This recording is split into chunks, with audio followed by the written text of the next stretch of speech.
Hallo und herzlich willkommen in den Loferer Steinbergen zu einer richtig schönen Rundtour über den Kirchberg und den Schafelberg.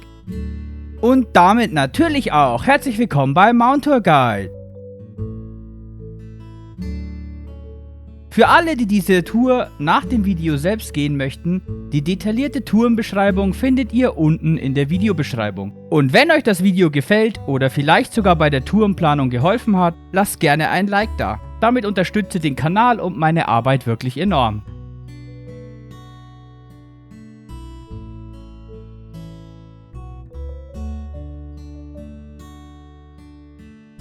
Der Kirchberg und sein Nachbar, der Schafelberg, gehören definitiv zu den Gipfeln, die man erstmal überhaupt nicht auf dem Schirm hat und gerne mal übersieht. Für die meisten, die an diese Gegend denken, stehen nämlich die benachbarten Loferer Steinberge immer im Mittelpunkt. Und ehrlich gesagt, das Ganze auch völlig zu Recht. Die gewaltigen Felswände ziehen den Blick praktisch automatisch auf sich. Das Schöne am Kirchberg ist allerdings, dass man die Steinberge hier mal aus einer ganz anderen Perspektive betrachten kann. Das geht nebenbei bemerkt nur im Stehen, ohne Spaß, denn der Gipfel steckt praktisch komplett in den Latschen. Sobald man sich hinsetzt, sieht man von den umliegenden Bergen einfach gar nichts mehr. Was den Kirchberg dabei so besonders macht, ist eigentlich der Kontrast. Man steht selbst auf einem eher unscheinbaren Gipfel und direkt gegenüber baut sich diese gewaltige Felsmauer der Loferer Steinberge auf.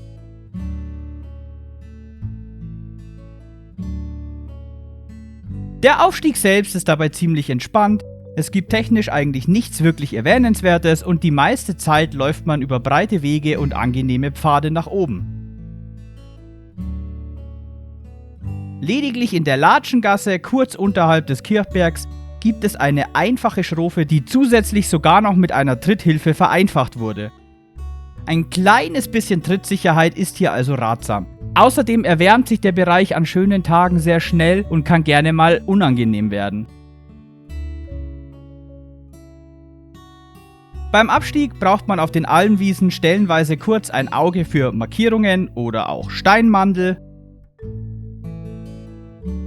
Verlaufen kann man sich zwar kaum, aber manchmal ist der Weg nicht ganz so offensichtlich, wie man es sich wünschen würde. Es gibt zum Beispiel eine Stelle, da kann man aus Versehen geradeaus laufen, obwohl man rechts Richtung Steinmandel hätte abbiegen sollen.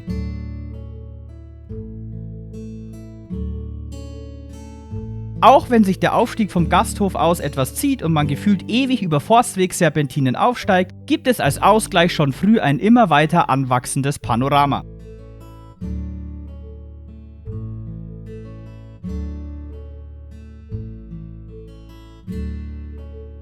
Oberhalb der Kappelalm erreicht man das sogenannte Kappelkreuz.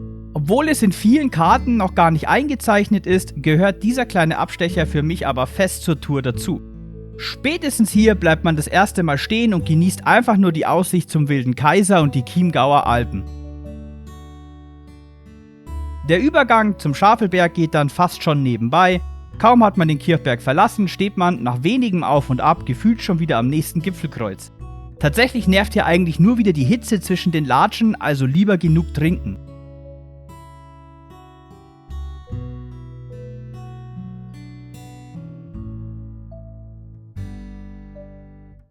Der zweite Gipfel der Runde bietet nochmal einen komplett anderen Einblick auf die Loferer Steinberge. Anstatt eines Rundum-Panoramas blicken wir direkt auf Mitterhorn, Reifhorn und Großes Ochsenhorn.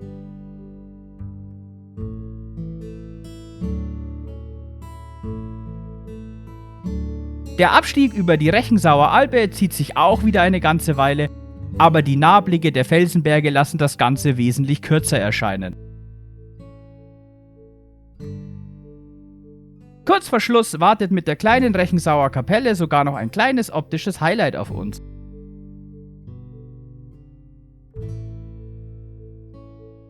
Nach der langen Runde bietet sich zum Abschluss natürlich noch eine Einkehr im Alpengasthof Oberweißbach an. Gerade an heißen Tagen schmeckt das Getränk dort unten nochmal ein gutes Stück besser als ohnehin schon.